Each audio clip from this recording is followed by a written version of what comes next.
actions are the same. Yeah. Yes. For all intents and purposes. Absolutely. Is it not true? Yes. That there are people who removed themselves from this same shackle and are thriving so much so that they've become a threat to the would-be powers who previously were colonialists. Absolutely. Do they not exist in this planet, on this planet? Oh, they do. So what is the problem? Why are we not able to remove ourselves? That we say that we must be beholden even to this neo-colonialism. Why? So what happens is that you can never uproot something you don't know how deep it is rooted. So you must understand the original sin. The original sin is exactly what you said, colonialism that has led to neo-colonialism. And we are saying that that system is what you call the government of Kenya, which is actually just a company. It is literally just a company that extracts, exploits us, and dominates us with their police. So Gachagua was right. Well, he was part of it. So he knows it. All right? So it didn't happen under... He was talking of shareholding. He knew exactly what he was talking about. Yes. Okay.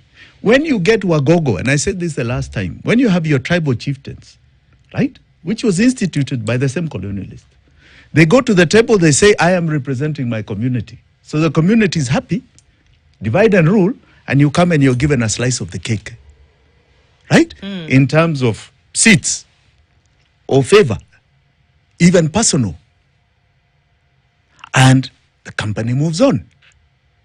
But who are you really working for? If you really look at our exploitation, it is not those people. In fact, whatever it is they think they have taken is peanuts. It has been the owners that have benefited. And you see, the owner has been very good at metamorphosis of themselves. Who created this debt as an instrument? It was in the 70s that IMF and World Bank was born. The whole structure, right, after the British Empire, after the World War II, was it all transferred to America. And they transferred two things. One, democracy as a tool of governance, and capitalism. And what was capitalism? Make as much money now and as all Who times. for themselves. Yes. Right? Exploit as much as you can. And they created institutions to do it. And along the way, they protected themselves. They protected themselves on food security. Okay? Even Europe did. Because they couldn't believe they were coming to get food from Africans. Right? They were importing from us. They created structures and policies that cushioned them with subsidies for their own local farming and storage. Right? Today, where they used to get food from us, we are the ones now who are importing from them. Who are importers. What happened? Right? They took away our instruments. And they had collaborators. Just like when we were having the struggle for independence.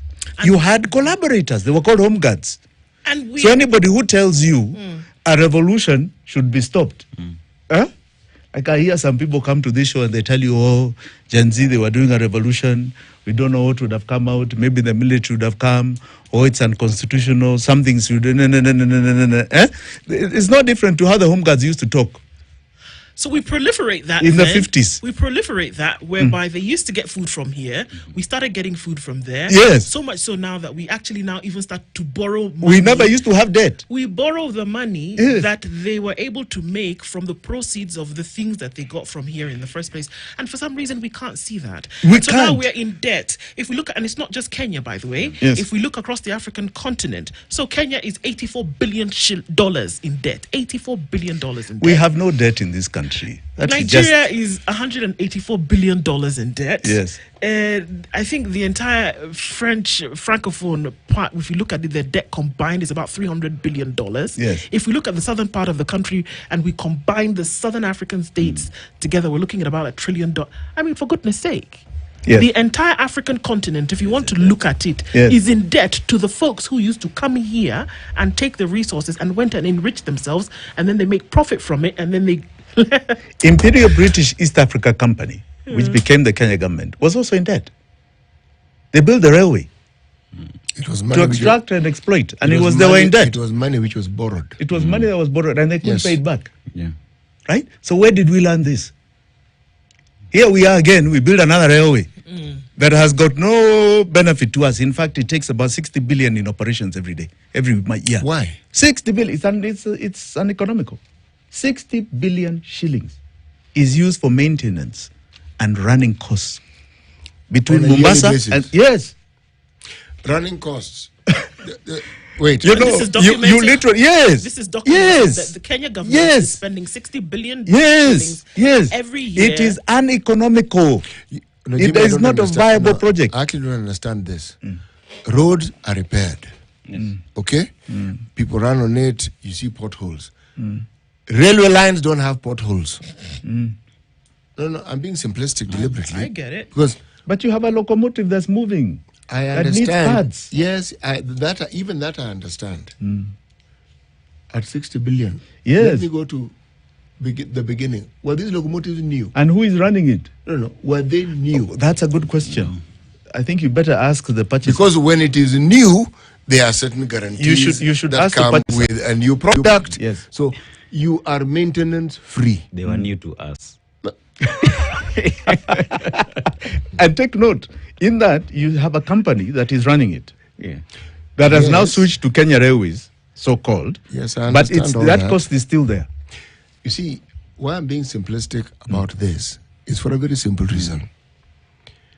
What the railway was supposed to do, it was supposed to not just make transportation easier, it was part of a logistics solution to ensuring that goods are moved in an economical way, in an expeditious way, and was supposed to reach Uganda. And actually it did. If you were to go by the old map of East Africa, Uganda reached around Naivasha. So you could say it reached Uganda. Okay? Yes, it is. Yes. Yes. There is such a map. Yes, Idi Amin even made that claim at some point. Okay. But now we are referring to the current map. Yeah. Uganda is not in Naivasha. Yeah. Yes. Uganda is a little further down. Are we saying that the example that is being given of the railway is an example you can even extend to the Kenya Airways, where you have a product that you are told is supposed to provide a service and a benefit, and then it falls short? Let me tell you something, CT. The Mzungu who built the original railway was even smarter. Yes. Because a railway is only viable, you see, in most countries, when it is extracting a product from the interior, taking out. Yes. From the hinterland to where to the port. To the yes. port. Or to the port. Or to a when factory, you start saying, if such a factory exists for value add. Correct. Yes. Correct. Yes. Now, almost 80% of the traffic is from Mombasa to Nairobi. Very little. In fact, 70%. 30% goes to Western Kenya and Uganda. So you can't even say it was for the exports of Uganda. It's peanuts. All right? This thing was not viable from the get-go. It was not. The Mzungu one was clear. We're coming to extract all the way from Uganda. So we can get so we can get this product to England. So they were clear. They were clear. And it did get to England. And it did get to England. Yes. Here, the only people who are seeing the viability are importers. You import, those wagons are going back to Mombasa empty. All right? Because what cargo are we exporting? How much of it? Not for this line. So this was another extraction project to leave us with a burden, to further exasperate our slavery. There's no difference. In fact, the scale was just increased by our own people. And this is something we all need to understand. There are people really? Well, they are fellow so-called Kenyans. Countrymen. Countrymen. So how do you cut the cord? Yes. Because this is the question that we're saying here. That there have been nations who were colonized. And we have to also use this as examples. That there are nations who've been colonized, but have been able to then, cut the cord, essentially, and then chart their own path in terms of their own economic development and in terms of what they must do. But these countries, guess what? None of them who we can look at today and say have achieved have done so without the very thing that you're talking about. They have to sell. The only way that you will develop economically is if you make a profit, that you create something and a finished product leaves. Now, and that there's value add that leaves. You're now speaking my language. And let us start with the former, which is our problem. What is our slavery? You've identified it. It's debt. We've been talking about debt for the last 3 years. And it's so good to wake up this morning to see those headlines as you started off with the show. It's so good to see those headlines. Somehow or other, people are actually now coming to appreciate that this is our problem. And it is very simple, right?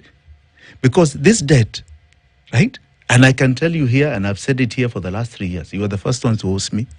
I remember it was early December 2022, right? When you hosted me on this show.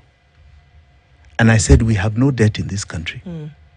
We have illegal debt. And if we can just do a quick analysis, a simple analysis, I think we'll do it. And we can use the Nation. I think Nation headline had a nice script today, right? They said they started with Kibaki, handing over to Uhuru. But I want to go to Moi. And I want to put 2 columns. One is called debt, one is called revenue. Because that's very important that we understand it. So the debt that Moi handed over to Kibaki was 600 billion shillings. All right? 600 billion. Yes. What did Moi inherit? I can't give you those figures. They're very amorphous, but it was not much from Kenyatta. It wasn't much. I can tell you that. And how much debt did Kenyatta inherit? Again, we're not certain. No. All right. Because there are a lot of amorphous things. For example, they say that, we got a grant to buy land from Zungus. To buy off Others say that they were still put in the books as a loan. The records are not as good as you can imagine. But I can tell you, the economic book of Kenyatta was not too bad. In terms of debt, it was not too bad. It wasn't. But there was a debt. There was a debt, but it was not much. Moi accumulated massive amounts of debt. And in contrast to revenue, his tax revenue collections, the maximum he had achieved was 170 billion. Over what period? A year. Okay. 170 billion over a year. Yeah. Okay. Right? Those were his maximum tax collections. Right? Kibaki, right, inherited that 600 billion. He handed over to Uhuru. I saw the Nation saying 1.9. I have a different figure, but let's just take their 1.9. Right? But Kibaki's revenue, when he was exiting, was 1 trillion shillings. 1.9 trillion in debt and 1 trillion. Wait, Kibaki, okay. Kibaki inherited 600 billion debt. Yes. Pushed it to and a revenue of 170 billion. Yes. Maximum. Yes. Right? Okay, then he handed over to Uhuru a debt of 1.9 trillion. With a revenue of 1 trillion. Debt and then, okay. Right. Okay. So if you look at just those 2 figures, you can see 170 billion, right? Yes. Debt was 3 times the revenue. Okay? With Kibaki, he reduced it, was just double. Yes. Okay? We're on the same page? Yes. CT, are we together? And increase the revenue. Yes, it was revenue to debt. Yeah. It was just, debt was just double revenue. But revenue was 3 times. With Moi, it was 3 times. Yeah. All right. Then Uhuru hands over to Ruto, right? He hands over a debt of 8.7 trillion. No, just go back a little bit. Tell us what Kibaki gave to Uhuru. 1.9. And then 1 and trillion. he had revenue of 1 trillion. Okay, super. Go on. So look, from 170 billion to take it to 1 trillion in 10 years. Phenomenal. Yep. So Uhuru hands over a debt of 8.7 trillion to Ruto. Yes. Okay. Why are you laughing? Because it's doing a dizzy on me. So he takes it from 1.9 to 8.7. Right. Okay. And he hands over a revenue of 2 trillion. Okay. Now, if you do the same ratios we are talking, this is now more than 3 times. The debt is more than 3 times the revenue. Okay. So even he exceeds Moi's record. Yes. Okay. All right. Are we on the same page? We are. Now, from 8.7, it has now gotten to 11. 11 trillion debt. Right? In 2 years. Yes. In 2 years. Okay. Not 10. No, 2. Yeah. And the revenue has just gone to 2.4 trillion. And these are numbers that are in the public arena. They're not hidden. It's no. It's not Jimmy arena. It's not Jimmy I'm not cooking. Jimmy cooking something in his basement. I don't need to cook these. These are public. You can double check them. Okay. So a question that would be attached to that, Jimmy, is that the assumption or the law states that you borrow for development. You don't borrow for, we got to take a trip to whatever. You borrow for development. Can we see the corresponding development projects to this money over the years from 600 billion? Because even in the times of the late retired Moi, the law was still that you borrow for development. Okay, I fully agree with you. I think we've been through the law on that. Yes, we have. But I'd like to approach it just a bit different, okay, if you don't mind. Yeah. I'd like to just go to a column called payment of debt. Payment of debt, okay. All right. So that column, up until between 2013 and 2022, we paid 5.6 trillion towards the payment of debt. In 9 years, you paid 5.6 trillion to the payment of debt. Okay. So the year 2022 to 2023, we paid another 1.4. 1.4 we paid trillion. 2023, 2024. 2024, 2023, 2024. 2022, what did I tell you earlier? You said 2022 to 2023, we paid 1.4. Yes. 2023 to 2024, we paid 1.6. And this current financial year, 2024, 2025, we are paying 1.9 trillion. So why can't we see the number reducing? Yeah. No, just do. I think you're good at math, CT. I'm terrible at math. So 5.6 so plus 1.4 is 7, right? There's this nifty thing called a calculator. Yeah. And so 5.6 plus 1.4. 5.6 plus 1.4 plus 1.6 plus 1.7. 1.9. 1.9. Yes. Is how much? 1.2 is 10.1. 10.1. Yes. No. Huh? It's not 10.1. It must be more. 5.6 because if you add this 1.4, 1.6, 1.9, it's 10.2. 10.2. You've done the math. 10.2. It's 10.2. 10.2 trillion. Yes. That is and what you're adding the 5.6 to it. Yes. 5.6. No, me I'm getting 5. Me I'm getting 10.4. 10.5 actually. Let me do it again. 1.4 plus 1.6 plus 1.9 plus 5.6. It's 10.5. Yes. 10.5 trillion. Yes. Okay, so that is what is recorded, right? This financial year, we have not completely finished the 1.9. But that is what is recorded for our debt payments. All right? Before we get into what it has been used for, whether it's been legal or not. So we have paid 10.5 trillion. Yes. Yet we still have an outstanding of 11. Sorcery. How does that make sense to anybody? Does it? No, it doesn't. No, it doesn't. Okay. Maybe a pertinent question here, because I want to look at the time period. It's important, Jimmy, that you talk of debt of 5.6 trillion being paid between the years 2013 and 2022. Yes. It was at that time that former President Uhuru Kenyatta was the president, obviously. Yes. And even as he paid that, at that time that the debt was at 8.7 trillion. Correct. So if 8.7 trillion shillings was the debt that he had amassed over 10 years, and he paid 5.6, Yes. essentially we're saying 5.6 was paid, Yes. then really the debt that he should have handed over to President William Ruto would have been 3.1 trillion. Should have been. Should have been. And then maybe you minus the payments towards Kibaki's debt of 1.9. So how It can comes we down a say, bit more. So, So how you can understand- we say that government is paying debt, Right. is paying off these loans, Right. and whatever they are saying they are still borrowing is still in the public arena, but we still have the same debt owed over these 20 years? That is why I can't wait for the Auditor General's report.